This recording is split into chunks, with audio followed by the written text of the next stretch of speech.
Hello friends, नमस्कार। मैं हूं आशीष और स्वागत है आप सभी का मेरी इंग्लिश क्लास में। दोस्तों, इंग्लिश आज के दौर में सबसे महत्वपूर्ण भाषा है, इम्पॉर्टेंट लैंग्वेज है। और ख़ास तौर पर जो विद्यार्थी या जो लोग भले ही वो आज नौकरी कर रहे हैं, हिंदी माध्यम से पढ़े हैं, हिंदी मीडियम से पढ़े हैं, उनके लिए तो अंग्रेज़ी बोलना समझना पहाड़ तोड़ने से कम नहीं। लेकिन मैं आपको विश्वास दिलाता हूं कि यदि आप थोड़ा समय निकालेंगे, रोज़ कुछ समय देकर, थोड़ी सी मेहनत कर कर, थोड़ा सा समय निकालकर आप बहुत अच्छी अंग्रेज़ी बोलना सीख सकते हैं, बहुत बेहतर तरीके से इंग्लिश बोल सकते हैं। इंग्लिश सीखना, इंग्लिश बोलना कोई बहुत मुश्किल काम नहीं है। मेरी इस क्लास में मैं आप लोगों को उन सरल तरीकों के बारे में बताऊंगा जिनसे आप बहुत आसानी से इंग्लिश बोलना सीख सकते हैं और धीरे धीरे आप इंग्लिश के अंदर महारत हासिल कर सकते हैं, आप कमांड हासिल कर सकते हैं इंग्लिश के लिए। लेकिन उससे पहले मेरा निवेदन है, पहला निवेदन तो ये है कि इंग्लिश क्लास क्योंकि मैं यूट्यूब पर दे रहा हूँ, तो मैं आप लोगों को डिस्क्रिप्शन में एक लिंक दूंगा जो कि मेरे एनजीओ का है। और जो लोग भी जिनको लगता है कि मेरी जानकारी कुछ उपयोगी है और उनके काम आ रही है, वो उस लिंक पर जाकर और उस यूपीआई आईडी पर जाकर मेरे एनजीओ को डोनेशन कर सकते हैं, सपोर्ट कर सकते हैं, ताकि और भी स्टूडेंट्स और भी अन्य विद्यार्थी जिनको आवश्यकता है उनको मेरा एनजीओ सपोर्ट कर सके। दूसरा कि जिन लोगों को भी यूट्यूब के माध्यम से मेरी आवाज़, मेरी क्लासेस मिल रही हैं, वो इसको ज़्यादा से ज़्यादा लाइक करें, शेयर करें, ताकि सभी लोगों को उसका फ़ायदा मिले। चलिए ज़्यादा बात ना करते हुए सीधी वीडियो पर चलते हैं। और सबसे पहला सवाल जो मैं पूछना चाहता हूँ आप लोगों से वो ये है कि आप लोगों में से ABCD किस किस को आती है? ABCD इसलिए पूछ रहा हूँ क्योंकि जैसे ही हम किसी भाषा में जाते हैं, चाहे वो भाषा हिंदी हो, इंग्लिश हो या विश्व की कोई अन्य भाषा हो, उसकी शुरुआत उसके अक्षरों से होती है। हिंदी में छोटा, बड़ा, छोटी, बड़ी, इस प्रकार के अक्षर हैं जो उसके अक्षरों से मिलकर बाद में शब्द बनते हैं, उन्हीं शब्दों से वाक्य बनते हैं, वही वाक्य हम बोलते हैं जो भाषा कहलाती है। उसी प्रकार से in the same manner English में भी ABCD अल्फ़ाबेट्स जो हैं वो अक्षर हैं अंग्रेजी भाषा के, जिनको बाद में आप जोड़कर शब्द बनाएंगे, वर्ड्स बनाएंगे, और उन वर्ड से फिर आप जाके वाक्य बनाएंगे, सेंटेंसेस बनाएंगे। और जब वो सेंटेंस आप बोलेंगे तो वो इंग्लिश भाषा हो जाएगी, भाषा बन जाएगी। ठीक है, तो ABCD किन लोगों को आती है? अब आप लोग कहेंगे सभी को आती है, A for apple, B for ball, C for cat. ये तो नर्सरी क्लास से लेकर अभी तक हम रटते ही आ रहे हैं और लगभग सभी को याद होगा। लेकिन आप इसको थोड़ा डिफरेंट तरीके से करिए। मैं आज आपको इंग्लिश में A फॉर एप्पल नहीं बताऊंगा, A फॉर कुछ और बताऊंगा, और ऐसे नए 26 शब्द आप लोगों को मैं आज बताऊंगा, जो कि मैं वीडियो में बोलूंगा भी, स्पेलिंग के साथ में, उच्चारण के साथ में मैं उसको लिखूंगा भी। आपको वीडियो पे लिखा हुआ भी दिखाई देगा, मेंशन होगा, तो आप लोगों को आसानी समझ में आएगा। कई लोग आप में से ऐसे होंगे जिनको ये शब्द पता होंगे, कुछ लोगों को नहीं पता होंगे। जिनको नहीं पता है वो नोट करें, और जिनको पता है वो अगले वीडियो का इंतजार करें, ताकि उनको और अच्छी जानकारी मैं दे सकूँ। चलिए शुरुआत करते हैं। और इस शुरुआत करने से पहले मैं डॉक्टर APJ अब्दुल कलाम साहब का आपको एक विचार, जो उनकी सफलता के कारण रहे हैं, उनके जीवन में जिन विचारों को उन्होंने फॉलो किया, उसमें से एक विचार मैं आप लोगों को बताना चाहता हूँ। इस विचार को अपने दिमाग में बिठा लीजिए और इस विचार को दिमाग में बिठाकर काम करिए। आप निश्चित ही सफलता प्राप्त करेंगे, आप जल्दी ही अंग्रेजी बोलने लगेंगे, आप जल्दी अंग्रेजी सीख जाएंगे। और वो विचार क्या है कि APJ अब्दुल कलाम साहब कहते हैं कि सितारों को छू पाना लज्जा की बात नहीं है। लज्जा की बात यह है कि मन में सितारों को छूने का हौसला ही नहीं है। सितारों को छू पाना, ना छू पाना, ये इंपॉर्टेंट नहीं है। इंपॉर्टेंट ये है कि हम सोच सकते हैं मन में कि हम सितारों को छू सकते हैं, ये इंपॉर्टेंट है। चलिए चलते हैं ABCD पर। और A फॉर आज जो आप नोट करेंगे, क्योंकि मैं भी नोट करता हूँ, बहुत सारी चीज़ें होती हैं आपको बताना होती हैं, तो नोट करके बताया जाता है, तो इसीलिए आप भी ध्यान दीजिएगा। A फॉर सबसे पहले लिखिए आप एक्सेंट, ACCENT, एक्सेंट यानी कि उच्चारण, लहजा। आप किस उच्चारण में, किस लहजे में बात करेंगे, आपका क्या एक्सेंट है। और एक्सेंट आपने सुना होगा, जैसे अमेरिकन एक्सेंट होता है उनका बोलने का तरीका अलग होता है, ब्रिटिश एक्सेंट होता है उनका बोलने का तरीका अलग होता है, उसी को एक्सेंट कहा जाता है। हमारे भारतीयों को बोलने का तरीका अलग है, तो हमारा जो बोलने का तरीका है एक्सेंट, हमारा लहजा क्या, उच्चारण किस प्रकार से देते हैं, उसको हम एक्सेंट कहते हैं। B for barrier, BARRIER, barrier. Barrier मतलब बाधा। उन सभी बाधाओं को हटा दीजिए जो आपको इंग्लिश सीखने में आ रही हैं या जो आपको रोक रही हैं। ठीक है। सी फॉर काम, CALM, L साइलेंट रहेगा, CALM, काम। काम मतलब शांत रहना, मन को शांत रखना, बिल्कुल शांत हो जाना, शांति पकड़ना। तो मन को शांत रखिए, बाधाएं अपने आप हट जाएंगी। D for dare, DARE, dare. Dare मतलब साहस करना, हिम्मत करना। जब तक हिम्मत नहीं होगी, साहस नहीं होगा, किसी काम को करेंगे कैसे? तो मन में शांति रख के हिम्मत करिए और आगे बढ़िए। उसके बाद अगला है E for eager, EAGER, eager. Eager मतलब उत्सुकता, इच्छुक होना, किसी चीज को सीखने के लिए उत्सुकता होना। तो आपको अंग्रेजी सीखना है तो आपको उतनी उत्सुकता अपने अंदर पैदा करना पड़ेगी और आगे बढ़ना पड़ेगा। ई के बाद क्या आता है? F for facility, F for facility, FACILITY।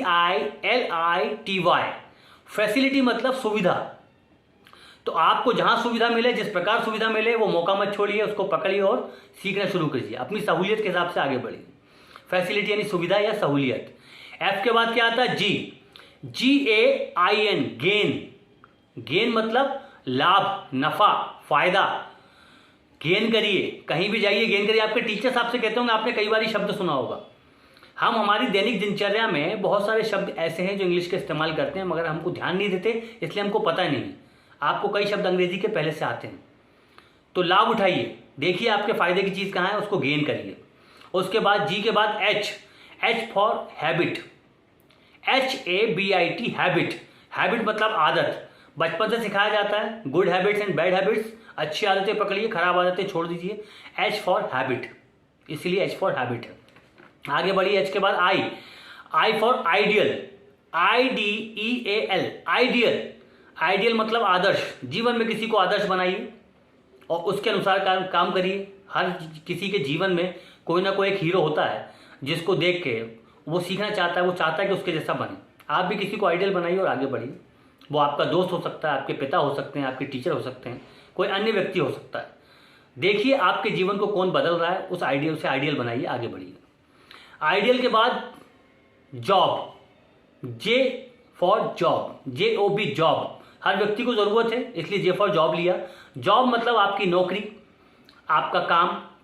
अगर आप किसी के अंडर काम कर रहे हैं, किसी के अंडर में नौकरी कर रहे हैं, तो उसको हम जॉब कहते हैं। और जॉब को जनरली इंजीनियर से और बाकी जो आज का यूथ है, वो अगर उसका प्रोनाउंसिएशन फुल करें तो जस्ट ओबे योर बॉस, मतलब बॉस के आदेश को मानना है। ठीक है। J for job. K for की, KEY, की यानी चाबी। अपनी सफलता की चाबी खुद पहचानिए, कहाँ है और कैसे सफलता का ताला खुलेगा। उस असफलता के ताले को खोल दीजिए सफलता की चाबी से। KEY, की यानी चाबी, ताली। अलग अलग जगह पे अलग अलग शब्द होते हैं, इसलिए मैं सभी शब्द जो मुझे जानकारी है वो मैं आपको बता रहा हूँ। कोई डाउट लगे तो आप डिस्क्रिप्शन बॉक्स में पूछिएगा, कमेंट बॉक्स में कमेंट करके पूछ लीजिए। K के बाद L for lake, LACK, lake. Lake मतलब होती है कमी। कमी मतलब आपने टीचर्स को इंग्लिश मीडियम में खास तौर पे सुना होगा, lake of knowledge. Lake of knowledge मतलब ज्ञान की कमी। लेक ऑफ मनी मतलब पैसे की कमी, आर्थिक तंगी, इसी को कहा जाता है लेक। तो L फॉर लेक, लेक यानी कमी। अपने जीवन की सारी कमियां को, अपने जीवन में जितनी कमियां आपको, उन सबको हटा दीजिए और आगे बढ़िए। ये कमी आप ही हटा सकते हैं। L के फॉर आगे बढ़िए। MAD, made. लगभग सभी लोग जानते होंगे, मेड यानी पागल। पागल व्यक्ति को मेड कहा जाता है। लेकिन आपको भी पागल होना है अपने एम के प्रति, अपने उद्देश्य के प्रति, अंग्रेजी सीखने के प्रति। थोड़ा सा पागलपन जरूरी है, तभी आप आगे बढ़ पाएंगे। क्योंकि आप पागल नहीं होंगे तो आप शर्माएंगे, और शर्म आपको अंग्रेजी बोलने नहीं देगी। इसलिए थोड़ा पागल हो जाइए, थोड़ा सा बेशर्म बनिए, इंग्लिश बोलना शुरू कीजिए। ठीक है। मेड के बाद आपको फिर क्या करना है? N for name. M for made हो गया, N for name, NAME, name. Name मतलब आपका नाम। आपको अपना नाम बनाना है ना, आपकी ख्याति प्राप्त कराना है आपको। तो नेम होना मतलब ख्याति होना, तो नेम यानी नाम। उसके बाद आ जाइए O for auth, OATH, auth. Auth यानी शपथ या कसम। कसम खा लीजिए कि मैं सीख कर ही मानूंगा, सीख कर ही रहूंगा, चाहे कोई बाधा आ जाए, कहीं कोई दिक्कत आए। भले ही मेरे पास कुछ नहीं, कोई पैसा नहीं है, तो मैं यूट्यूब से सीखूंगा। और बहुत से ऐसे एग्जाम्पल्स हैं जिन्होंने सीखा है, मैं बाद में बताऊंगा कभी आपको उनके बारे में। ओ के बाद पी, PALM, पाम। पाम यानी हथेलियां, ये हथेली, इसको पाम कहते हैं, जिसमें आपकी जीवन रेखा है, भविष्य है आपका। ये हथेलियों का भविष्य बदलना आपके हाथ में। तो P फॉर पाम, भविष्य को बदल दीजिए। उसके बाद आ जाइए Q, Q for quack, QUAKE, quack. Quack यानी होता है हल्का सा भूकंप, झटका, जैसे अर्थ क्वैक कहते हैं आप, वैसे क्वैक यानी होता है कंपन, भूकंप टाइप, छोटा सा झटका, उसको क्वैक कहते हैं। उसके बाद क्वीज के बाद आता है R for rabid, not rabbit, rabbit खरगोश है, लेकिन रैबिड, RABID, रैबिड। रैबिड का मतलब होता है कट्टर, लोग धर्म के कट्टर समर्थक होते हैं। आप इंग्लिश सीखने के प्रति कट्टर हो जाइए, ज्ञान को लेने के प्रति कट्टर हो जाइए, रैबिड हो जाइए अपने जीवन के प्रति कि मुझे ज्ञान लेना है, किसी से भी मिले, कैसे भी मिले, कहीं से भी मिले, आप सफल हो जाएंगे। रैबिड के बाद R के बाद S, और S फॉर सैक्रिफाइस। स्पेलिंग लिखिए, SACRIFICE, सैक्रिफाइस, SACRIFICE, सैक्रिफाइस मतलब त्याग करना। अपनी बुरी आदतों का त्याग कर दीजिए, बलिदान दे दीजिए उनका, और अच्छी आदतों को पकड़िए, आगे बढ़िए। यही तो सफलता की कुंजी है। इसीलिए मैंने ये शब्द निकाले हैं, ढूंढ कर चुने हैं आप लोगों के लिए कि आप इन शब्दों से ABCD सीखें। S के बाद T मतलब टैक्ट, TACT, टैक्ट। टैक्ट क्या होता है? हमारा किस तरीके से हम बात कर रहे हैं, तरीका। टैक्ट मतलब तरीका, बात करने का हो, खाने का हो, बोलने का हो, लेकिन वो टैक्ट है। कई लोगों को हमने देखा होगा तो हम कहते हैं उसके बाद टैक्ट है, बात करने का टैक्ट है, यानी उसको बात करने का शऊर है, बात करने का तरीका है उसके पास, शऊर उर्दू वर्ड है। या फिर उसको काम करने का टैक्ट है, उसको काम करने का तरीका आता है, इसका मतलब T फॉर टैक्ट, वो टैक्ट की बात हो रही है। T के बाद U को मतलब जो नई स्पेलिंग में आपको बता रहा हूं वो है अनअर्थ। अनर्थ मत कर दीजिएगा, अनअर्थ, UNEARTH, अनअर्थ। और R अगर हटा देंगे तो अनअर्थ। R जनरली लगभग साइलेंट होता है उच्चारण में, लेकिन आप बोल दीजिए, अनअर्थ बोलेंगे तो भी चलेगा और अनअर्थ बोलेंगे तो भी चलेगा। इसका मतलब ये होता है कि खोद कर निकालना, खोज निकालना, डिस्कवर जिसको कहते हैं, डिस्कवरी शब्द इसके लिए, खोद कर निकालना, खोज निकालना, ढूंढ निकालना, तलाश कर लेना, मतलब पता लगा लेना किसी चीज का, ये होता है अनअर्थ। ठीक है। U के बाद फिर आता है V मतलब वैकेंसी। Vacancy VACANCY, vacancy. लेकिन वैकेंसी का ज़्यादातर लोग मतलब क्या निकालते हैं, नौकरी। वैकेंसी का मतलब नौकरी नहीं होता भाई लोग, मेरे दोस्तों, मेरे साथियों, वैकेंसी का मतलब नौकरी नहीं होता। वैकेंसी का मतलब होता है रिक्तता, खाली स्थान। तो जहाँ पे खाली स्थान होगा उसको वैकेंट या वैकेंसी कहते हैं। तो किसी की नौकरी होती है तो वो लिखता है कि मेरे यहाँ वैकेंसी मतलब खाली स्थान है, इस पद के लिए आ जाइए, दैट इज वैकेंसी। ठीक है। उसके बाद आ जाइए V के बाद WAGE, वेज। और वेज क्या होती है? वेज होती है मजदूरी, तनख्वाह, वेतन जिसको कहते हैं, डेली वेजेस सुना होगा ना, शब्द आता है, दैनिक दिहाड़ी, दैनिक मजदूरी। वेज मतलब मजदूरी, तनख्वाह, जिसको आप सैलरी भी कहते हैं। वेज, WAGE, वेज यानी तनख्वाह, मजदूरी। उसके बाद W के बाद क्या आएगा? X। तो X में XYSTUS, जिस्टस। और जिस्टस क्या होता है? जिसको आज जनरल लैंग्वेज में आप जिम बोलते हैं, व्यायाम करने की जगह, एक्सरसाइज करने की जगह जिम, वो है जिस्टस। मैंने बहुत पुराना शब्द निकाल के आपको दिया है, आपका नॉलेज बढ़ाएगा। ठीक है, आगे बढ़ते हैं। X के बाद Y का मतलब YAWN, यौन। यौन मतलब जम्हाई लेना, उबासी लेना, कई लोग कहते हैं, क्लास में लेते हैं और टीचर चौक फेंक के मारते हैं। जिन लोगों ने चौक खाई है मुझे कमेंट बॉक्स में बताइए किस किस को चौक मिली है। YAWN, यौन यानी जम्हाई लेना, उबासी लेना। और Y के बाद आखिरी शब्द है ABCD का Z, और Z फॉर मैं आप लोगों को दूंगा ज़ील, ZEAL, ज़ील। ज़ील मतलब उमंग, उत्साह। पूरे उमंग, पूरी उत्साह से टूट पड़िए कि मुझे अंग्रेजी सीखना है। मैं दावा करता हूं, मैं गारंटी देता हूं इस बात की कि आप मेरी क्लासेस फॉलो करते रहिए, धीरे धीरे आगे बढ़ते रहिए। हम छोटी से छोटी बात, ग्रामर, हर चीज़ पे काम करेंगे और आपको आसान तरीके से बोलना सिखाएंगे। आप जल्दी बोलना सीख जाएंगे। ये मेरा वादा है, मेरा दावा है। एक बार फिर से आपसे वही निवेदन है कि जिन लोगों को मेरा वीडियो समझ में आता है, जिन लोगों को लगता है कि मैं आज कुछ अच्छा काम कर रहा हूँ, मेरी क्लासेस आपके लिए बेनिफिशियल हैं, तो डिस्क्रिप्शन बॉक्स में जो मैं लिंक दूंगा, जो UPI ID दूंगा, वो मेरे NGO को आप सपोर्ट कीजिए, मैं उसका डिटेल दूंगा। और साथ में मेरे चैनल को लाइक, सब्सक्राइब और शेयर ज़रूर कीजिएगा।